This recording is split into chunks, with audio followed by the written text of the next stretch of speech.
আসসালামু আলাইকুম। এই পর্বে দেখো মাইক্রোসফট এক্সেল এর ট্রিক্স নাম্বার 9। ট্রিক্স নাম্বার 9 এ দেখাবো এখানে প্রোডাক্ট নেম আছে এবং প্রোডাক্টের ফটো রয়েছে। আমি প্রোডাক্ট নেমটা আমি চাচ্ছি এতগুলো প্রোডাক্ট আমি দেখতে চাচ্ছি না, আমি অল্প কিছু প্রোডাক্ট দেখতে যাচ্ছি। তো আপনি এখানে ফিল্টার আছে, ফিল্টার থেকে ফিল্টার করে দেখতে পারবেন। তো ফিল্টার যে আইকনটা যদি না আসে তাহলে হোম ট্যাবে ক্লিক করবেন, ডান সাইডে যে শর্ট অ্যান্ড ফিল্টার রয়েছে, শর্ট অ্যান্ড ফিল্টারে ক্লিক করে এই নিচে একটা অপশন রয়েছে ফিল্টারে, ফিল্টারে ক্লিক করবেন, তাহলে ফিল্টার আইকনটা চলে আসবে। এরপরে এখানে আইকন আছে ছোট্ট, এই যে আইকনটাতে ক্লিক করবেন ফিল্টার করতে চাইলে। ফিল্টারে আমি গেলাম। এরপরে আপনি যে প্রোডাক্টগুলো নেবেন সেই প্রোডাক্টগুলো প্রথমে আপনি সিলেক্ট অলের চেকমার্কটা আউট করে দিবেন। আউট করে দেওয়ার পর চলুন আমি আউট করে দিলাম। এরপর আপনি যে প্রোডাক্টটি নেবেন সেই প্রোডাক্টটির ওপর চেক মার্ক করবেন।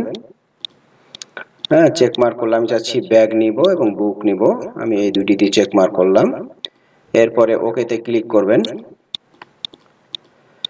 ওকেতে ক্লিক করলে দেখুন আপনার ফিল্টার হয়ে আপনি যে দুইটি প্রোডাক্ট চেক মার্ক করেছেন সে দুইটি প্রোডাক্ট দেখাচ্ছে, কিন্তু ডান সাইডে দেখুন আপনার এলোমেলো হয়ে গেছে ছবিগুলো।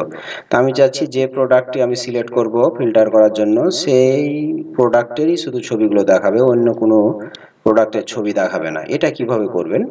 তো এটা করতে চাইলে আমি আবার ক্লিয়ার ফিল্টার করি।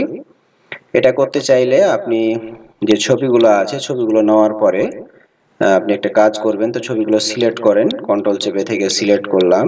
এরপরে যে কোনো একটি ছবির উপর ডান বাটনে ক্লিক করে, ডান বাটনে ক্লিক করার পর নিচে একটি অপশন আছে ফরম্যাট অবজেক্ট, এই ফরম্যাট অবজেক্টে ক্লিক করবেন। ডান সাইডে একটি উইন্ডো চলে আসবে।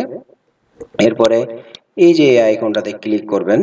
হ্যাঁ, এরপরে এখানে একটা অপশন রয়েছে দেখুন প্রপার্টিজ, এই প্রপার্টিজে ক্লিক করবেন। প্রপার্টিজে ক্লিক করলে এখানে কয়েকটি অপশন শো করবে। আপনি প্রথম অপশনে রেডিও অপশনে ক্লিক করবেন, move and size with cell, এখানে সিলেক্ট করার পর আপনি এটা ক্লোজ করে দিবেন। এরপরে আপনি কাজটি হয়ে গেল। এরপর আপনি ফিল্টার করুন। হ্যাঁ, সেক্ষেত্রে কিন্তু আপনার যে যে দুইটি প্রোডাক্ট দেখা যাচ্ছে আপনি নিলেন সেই দুইটি প্রোডাক্টেরই শুধু খালি ছবি দেখাচ্ছে, অন্য কোনো প্রোডাক্টের ছবি দেখাবে না। তা আশা করা যায় বুঝতে পেরেছেন। আজকে এ পর্যন্ত। আসসালামু আলাইকুম।